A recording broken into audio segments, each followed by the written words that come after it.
최익성의 정면 돌파. 이제 예전에는 뭐 동물 이름들 많이 하다가 여러 가지 상호들이 뭐 트윈스도 여러 가지로 많이 바뀌는데 이름은 불리면 금방 붙을 것 같아요. 근데 뭐 그 의도나 어떤 여러 가지 상징성이 중요한 거니까 뭐 SSG가 기니까 뒤에는 뭐 네자보다는 좀 세자를 택한 것 같은데 바란스를 맞추기 위해서 처음에는 다 모든 게 다 어색해도 이렇게 또 듣다 보면 금방 입에 붙을 거라고 생각합니다. 적응력에 대해서는 크게 뭐 걱정을 안 해도 될 것 같아요. 제 생각으로는. 왜냐하면 완전히 외국 선수가 한국에 들어오는 케이스, 문화나 뭐 이런 걸 모르는 케이스도 아니고 이미 어릴 때 한국에서 뛰었기 때문에 뭐 그동안 실패한 선수들, 외국인 선수들, 실패한 선수들은 한국 문화에 대한 적응력 때문에 굉장히 실패한 사례가 많거든요. 근데 일단 추신 선수는 그게 없잖아요. 문화에 대한 적응력이나 이런 뭐 요즘 최근에 많이 있는 뭐 약간의 어떤 뭐 선업의 문화냐 그런 것들도 지역 문화나 이런 걸 또 지금 사실 많이 타파된 상황이고 또 그건 어릴 때부터 많이 이보다 더 심할 때 겪었었기 때문에 사실 가장 적응하는데 걸림돌이 뭐 음식이나 문화적인 문제인데 그게 없기 때문에 다른 거 그냥 야구기 때문에 야구는 결국은 뭐 감각 싸움이니까 자기 이제 감만 유지해 슬럼프에 걸리냐 안 걸리냐 그 싸움인 거지. 그래서 적응에는 이제 큰 문제는 없을 것 같아요. 근데 너무 큰 기대. 그러니까 뭐 메이저리그에서 20개 쳤으니까 여기 왔으면 40개 칠 거다. 이거는 사실 너무 오버된 거고 사실 앞에 그 선수들도 그런 수치가 많았잖아요. 예전에 뭐 외국인 선수가 들어오면 뭐 무등 야구장에서 저 장애로 쳐야 홈런이야 뭐 이거 하다가 결국 홈런 4개도 못 치고 뭐 퇴출 당하고 그러니까 거기서 30개 쳤다고 여기 오면 60개 칠 거라는 약간 그런 너무 과대망상적인 거는 아니지만 거기에 준하는 보통 냈던 거기에 준하는 기록들은 뭐 크게 어렵지 않게 기회가 주어진다면 달성하지 않을까라는 생각을 합니다.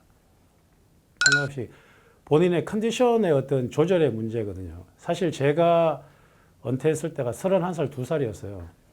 그때 당시에는 2000년도 초반은 30살쯤 넘어가면 진짜 뭐 양준혁 선수나 대선수들 아니면 은퇴 시기가 거의 그 부분이었는데 사실 그때 제가 은퇴할 때 제 몸이 제일 좋았거든요. 여기 스포츠홀에서 찍은 제 자료 영상도 있는데 제가 몸이 제일 좋을 때 은퇴했기 때문에 제일 좀 어떻게 보면 아쉬웠다 그러나? 근데 그때는 이제 32살, 3살이 완전히 은퇴 나이니까. 근데 요즘 이제 젊은 선수들은 몸 관리를 또 엄청 잘해요. 산업화되고 약간 인식이 좋아져서 요즘은 뭐 남들이 봤을 때 많을 수도 있어요. 또 진짜 실질적으로 많을 수도 있고. 근데 사람에 따라서 조금 다르기 때문에 추신 선수는 뭐 미국부터 뭐 분명히 식생활이나 여러 가지가 우리나라하고 조금 루틴이 달랐었기 때문에 뭐 본인이 제일 잘 알 거예요. 본인이 안 됐다 싶으면 충분히 본인이 물러날 수 있는 정도의 생각이 있는 선수이기 때문에 그런 나이도 큰 지금 현재로서는 큰 걸림돌이 안 될 것 같아요. 거기 최익성의 정면 돌파. 솔직하게 얘기하면 두 가지로 나눌 거예요. 첫 번째는 뭐냐면 주전 경쟁을 하는 사람은 내 자리 큰일 났다. 이거 고생해서 진짜 자리 어차피 프로는 자리 쟁탈전이니까 사실 어떻게 보면 외국인 선수가 한 명 더 들어오는 거잖아. 외국인 선수가 한 명 들어오면 그 포지션은 어느 포지션에 들어올까 굉장히 예민해요. 왜냐면 그 포지션을 일단은 비워야 되니까 방 빼야 되니까. 근데 이제 그 부분이 충분히 하나 있을 거고 또 다른 부분은 외국인 선수들이 들어와서 배울 게 엄청 많거든요. 확실히. 근데 추신 선수는 그 단순한 외국인 선수가 아니잖아요. 메이저리그 커리어를 봐도 뭐 기존에 들어왔던 선수하고는 완전 커리어 자체가 다르고 저희가 뭐 예전에 뭐 훌리오 프랑코 선수, 뭐 삼성 라이온즈 그러고 뭐 좀 경력이 있거나 조금이라도 경력 있는 선수들 들어가서 뭐 생활이나 그 마인드나 이런 거 보면 굉장히 배울 점이 많거든요. 몸 관리하는 거나 뭐 대하는 마인드 그 메이저를 뗐기 때문에 지금 이제 추신 선수가 그 팀에 영향을 미칠 수 있는 거는 아까 얘기했던 성적보다는 그 팀 전체의 어떤 수준이나 팀 전체 분위기나 더 나아가주는 한국 프로야구의 어떤 큰 기틀을 바꿀 수 있는. 근데 이번에도 조준 선수가 차를 타자마자 뭐 했단 말이 차는 너무 좋은데 뭐 핸드폰을 너무 본다. 시합 끝나면 바로 너무 집에 간다. 들에 대한 게 예전에는 당연히 그렇게 해왔으니까 그게 이제 맞다고 생각했는데 이제 이런 것들이 오면 메이저리그가 그렇게 개인적이고 뭐 자기 주장에 갈 것 같은 미국 야구에 메이저리그가 이렇게 하고 있는데 그러니까 메이저리그를 조금 더 들여받아 볼 수 있는 그래서 덜 받아 보다 보면 우리는 이제 어떻게 보면 옛날부터 약간 수박 그달기식으로 많이 봤잖아요. 그냥 매주 이래 치면 아 저래 치는 거구나 하고 그걸 치기 위해서 어떤 과정을 거치는지는 생각 안 하잖아요. 폼 잡고 있으면 밑에 애들이 폼 잡는 것만 하잖아요. 그 폼을 잡기까지 몇 년을 준비하고 뭘 준비하는지는 다 생략이잖아요. 가장 큰 이득을 보는 거는 팀이 될 거고 그 다음은 한국 프로야구가 아닐까. 그게 아까 추신수한테 바라는 큰 기대치인 거지. 지금 당장 홈런을 4, 50개 친다. 뭐 3할 몇 푼을 쳐서 뭐 팀을 우승으로 이끈다. 이거는 거의 뭐 과대망상에 가까운 거고 그냥 그걸 통해서 팀이 하나가 되고 더 좋은 팀이 돼서 우승을 노리는 그게 어떻게 보면 추신수한테 가장 바라는 큰 역할이죠. 이 젊은 친구들이 의식이 우리 때랑 완전 바뀌었거든요. 이 멘탈이나 어떤 피지컬적인 것도 완전히 바뀌었어요. 제가 옛날에 뭐 피지컬이 좋아서 앞서 나간다고 뭐 이런 얘기들을 많이 했는데 요즘 선수들은 이 좋은 성적을 내고 할 수 있는 게 피지컬 자체가 다르다는 건 관리 자체가 다르고 받아들이는 마인드 자체가 예전하고 완전 달라졌다고 생각했거든요. 예전에는 새로운 사람이 오면 벽부터 많이 쳤어요. 근데 요즘은 문화가 이렇게 많이 개방됐기 때문에 뭐 새로운 거에 대해서 벽을 젊은 애들 많이 치는 것보다 받아들이려고 노력을 하는데 어떻게 보면 굉장히 행운이라고 생각을 할 거라고 나는 생각을 해요. 주신 선수를 통해서 너무나 쉽게 배우니까 뭘 인터넷을 찾아야 되고 누구한테 물어봐야 되고 뭐 메이저리그를 덜 봐야 되고 막 이런 게 아니라 직접 옆에서 그걸 얘기하면 흡수하기가 엄청 빠르거든요. 그러니까 뭐 예전에는 뭐 우리나라 문화가 그러잖아요. 새로운 사람에게 관대하지 않잖아요.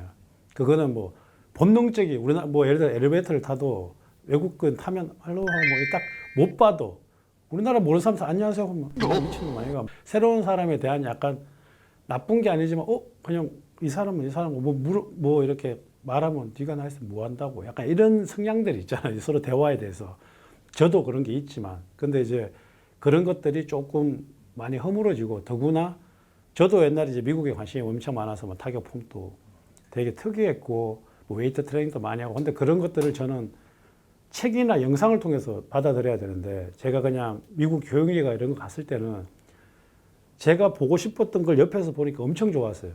그 단순히 마이너 애들 보는데도 내가 꿈꿨던 거, 그 TV에서 봤던 거니까 내가 또 메이저리그에 만약 관심이 있는 선수들이다. 꿈이 한국 야구가 아니라 진짜 더 열심히 해서 미국을 가야 되겠다 하는 애들한테는 이게 어떻게 보면 갈 수 있는 그 기반을 다져주는 거죠. 식생활, 멘탈, 여러 가지 사람을 대하는 걸 배워놓으면 메이저리그 하면 실패 확률이 줄어드는 거죠. 그러니까 지금 기존은 이제 외국인 선수들한테 그런 거 많이 또 흡수가 되겠지만 또 추신 선수라는 우리나라의 어떤 문화를 가진 선수가 메이저리그에서 성공한 선수가 오면 전달력이 두 가지 방법으로 전달을 해줄 거니까 외국 걸 우리나라 방식으로 전달을 해줄 거니까 굉장히 그 부분에 대해서는 옆에 있거나 또 다른 팀 선수들도 엄청나게 많은 영향을 미칠 거라고 생각을 해요. 사실 무엇을 먹는지, 그리고 또 몇 시에 출근하는지, 몇 시에 퇴근하는지, 어떤 운동을 하는지, 어떤 루틴을 가졌는지도 그런 것들도 봐요. 그러니까 우리는 뭐 제가 이제 젊은 선수들 가르치면서 이제 솔직히 말하면 좀 그런 게 10시 운동이면 9시 50분에 나오는 선수들이 많아요. 10분 전 뭐 이 10시에 가기 위해서 자기가 이건 팀 훈련이잖아요. 개인이 준비돼야 팀에 들어갈 수 있거든요. 팀 안에서 개인을 준비하려고 하면 안 돼요. 팀은 말고 팀 훈련일 뿐인 거예요. 그런 것들이죠. 사람들은 팀 훈련만 생각하고 나와. 근데 개인이 준비가 안 돼서 그럼 팀이 망가지는 건데 이 개인의 팀 훈련에 참가하기 위해서 개인마다 준비해야 될 게 다 달라요. 어떤 선수는 뭐 무릎이 아플 수도 있고 어떤 선수는 뭐가 부족할 수도 있고 그런 것들이 먼저 다 준비된 상황에서 팀 훈련을 해야 되는데 약간 그런 것들에 대한 것들이 충분히 다를 거고 또 먹는 것도 뭐 예를 들어서 선수마다 다 달라요. 거기 어떻게 보면 콜라 사이다 뭐 이런 거 술 확 먹을 수도 있고 예전 같으면 그냥 뭐 인스턴트 뭐 이렇게 쉽게 팍팍 먹을 수 있는데 이제 그런 것들도 이제 장기적인 안목을 봤을 때는 식생활 개선부터 시작해서 이런 것들이 다 사실 운동을 하신 분들은 다 알 거예요. 몇십 년의 운동을 하기 위해서는 그런 것들을 이제 충분히 나는 자연스러운 생활 속에서 배울 수 있을 거라고 나는 생각을 하거든요. 굉장히 쉬운 것들인데 그게 결국 굉장히 디테일한 것들이 되기 때문에 큰 성적을 낼 때 그게 이제 동반이 돼야 되니까. 뭐 그건 있겠지만 뭐 어저께 신문도 내가 최근에 이제 추신수 인터뷰도 많이 봐요. 왜냐하면 제가 이제 미국에 관심이 많았고 또 전혀 또 저랑 비슷하게 이제 새로운 각도에서 얘기를 해주니까요. 기존에 어때 우리가 생각 못했던 각도에서 얘기를 많이 해주잖아요. 분명히 추신수 선수도 한국에 왔으니까 한국에서만의 루틴을 찾을 거예요. 제 생각에는 미국 루틴을 그대로 쓰지는 않을 거예요. 왜냐하면 전체 판이 달라졌는데 그 루틴을 그대로 만약에 맞다면 본인이 서보고 맞다면 쓰겠지만 분명히 또 여기에 맞춰서 여기에 적합한 본인에 대한 어떤 조절, 완급 조절은 충분히 가능하다고 생각을 해요. 충분히 즐기고 있을 건데 속으로는 뭐 여러 가지 부담은 충분히 가질 거죠. 예, 근데 그게 부담으로 가질지 이제 설렘으로 가질지 이제 그 선수가 이제 판단하는 거죠. 최익성의 정면 돌파.